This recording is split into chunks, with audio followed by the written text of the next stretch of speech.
موسیٰ علیہ السلام اور ہارون علیہ السلام دونوں نبی ہیں. مومن جتنے بھی شان والے ہوں امتی نبیوں کے برابر تو نہیں ہوتے نا. بول بول بول.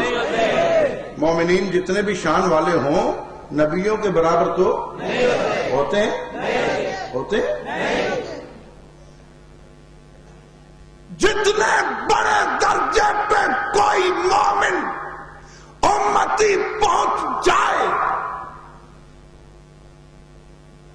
نبی کے برابر نہیں ہوتا،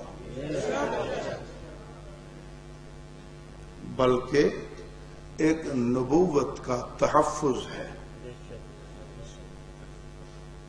نبوت کا پروٹیکشن ہے، نبوت کا تحفظ ہے، نبوت کی حفاظتی دیوار ہے صحابیت. آج مومن جتنی مرضی محنت کرے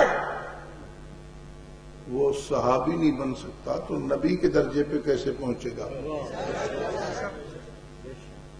آج مومن جتنی محنت کرے تو غوث قطب ابدال اوتاد میں سے کچھ بن جائے، کتنا بڑا ولی بزرگ بن جائے، لیکن صحابیت کے درجے پہ نہیں پہنچ سکتا. اور صحابیت تو نبوت کی غلامی ہے، صحابیت تو نبوت کی شاگردی ہے، نبوت کا تلمذ ہے، نبوت کی خدمت ہے، نبوت کا پہرا ہے. جب یہ وہاں تک نہیں پہنچ سکتا تو نبی کے درجے پہ کیسے پہنچے گا؟ اس لیے اہل ایمان مسلمان عقیدہ رکھتے ہیں کہ جو کوئی کسی اور کو نبیوں کے برابر کہے وہ مسلمان نہیں ہوتا. وہ مسلمان بولو، وہ مسلمان نہیں ہوتا. کسی اور کو جو نبی نہیں ہے اسے نبیوں کے برابر سمجھے تو مسلمان نہیں ہوتا. اسی وجہ سے تو اس کافر کو بھی کافر کہتے ہیں کہ یہ ایک نہیں 12 اماموں کو نبیوں سے بھی اعلیٰ سمجھتا ہے، اور یہ کہتا ہے ان لأئمتنا مقاما معنویا لا يبلغه ملک مقرب ولا نبی مرسل. اور اس نے حیات القلوب میں صاف لکھا کہ مرتبہ امامت بالا تر از مرتبہ پیغمبری است.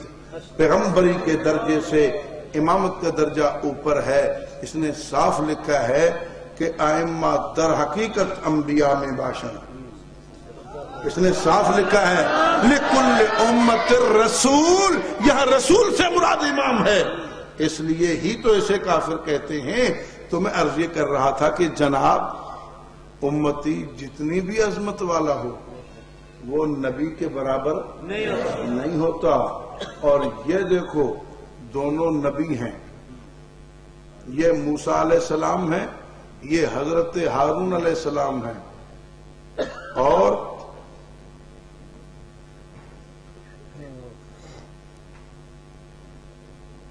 یہ موسیٰ علیہ السلام وہ ہیں جنہوں نے اللہ سے مانگا رب اشرح لی صدری ویسر لی امری واحلل عقدۃ من لسانی یفقہوا قولی واجعل لی وزیرا من اہلی ہارون اخی.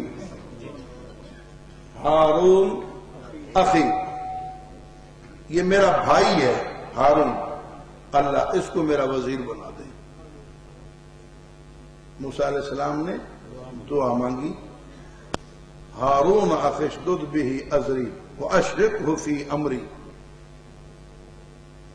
کہ اسے میرے کام میں شریک بنا دے، میرا وزیر بنا دے. کس کو؟ حضرت ہارون علیہ السلام کو. اور حضرت موسیٰ علیہ السلام کی دعا پر حضرت ہارون کو رسالت ملتی ہے، نبوت ملتی ہے. تو یہ ایمانی بھائی بھی، نبوت میں بھائی بھی، اور واقعی نسبی بھائی بھی. سمجھ آئی بات؟ اور ہو کیا رہا ہے؟ یا ابن ام لا تأخذ باللحیتی ولا براسی، اے میرے ماں جائے، قرآن بیان کرتا ہے، اخذ براس اخیہ یجرہ الیہ، پکڑا ہوا ہے موسیٰ علیہ السلام کھینچ رہے، اور آگے وہ ہیں یا ابن ام لا تأخذ باللحیتی، میرے ماں جائے، میری داڑھی نہ پکڑ، میرا سر نہ نوچ۔ آئی لڑائی نظر کے نہیں؟ اور ہارون علیہ السلام ہیں بھی بڑے، ویسے بھائی کا احترام ہوتا ہے، پھر بڑے بھائی کا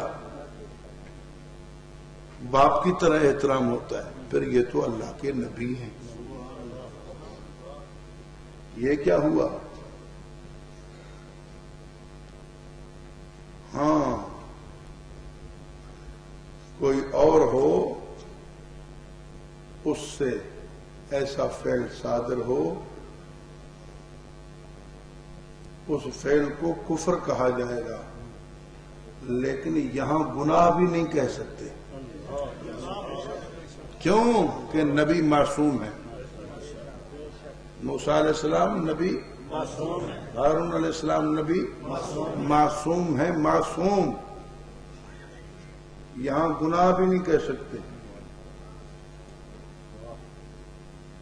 یہاں گناہ بھی نہیں کہہ سکتے، کیا کہو گے؟ یہی کہیں گے یہ معصوم ہے، یہ پاک ہے۔ غلط فہمی پیدا کی گئی، قصور یہودیوں کا ہے، قصور شیطانی ان کی ہے جنہوں نے بچڑے کو پوجا۔ ارے سمجھ آ رہی ہے بات؟ شیطانی ان کی ہے جنہوں نے، وہ بچڑے والوں کی شیطانی ہے، تو کیوں نہ کہوں یہاں دونوں کا احترام ہے، شیطانی ان کی ہے جنہوں نے گھوڑے کو پوجا۔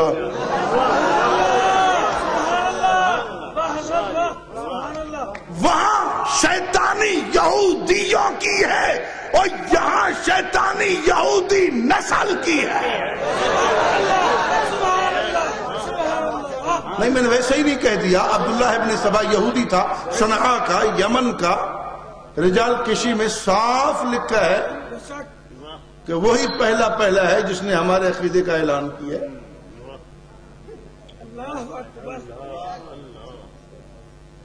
اور یہ بھی صاف لکھا ہے، یہ بھی صاف لکھا ہے کہ حضرت علی نے اس کو اس کے ساتھیوں سمیت دھواں دے کے مارا تھا۔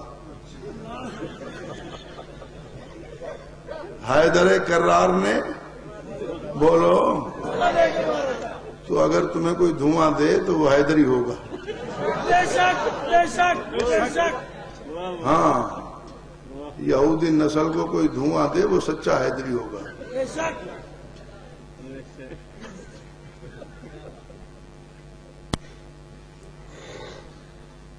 حضرت علی رضی اللہ تعالی عنہ نے عبداللہ ابن سبا یہودی کو، اس کے ساتھیوں کو،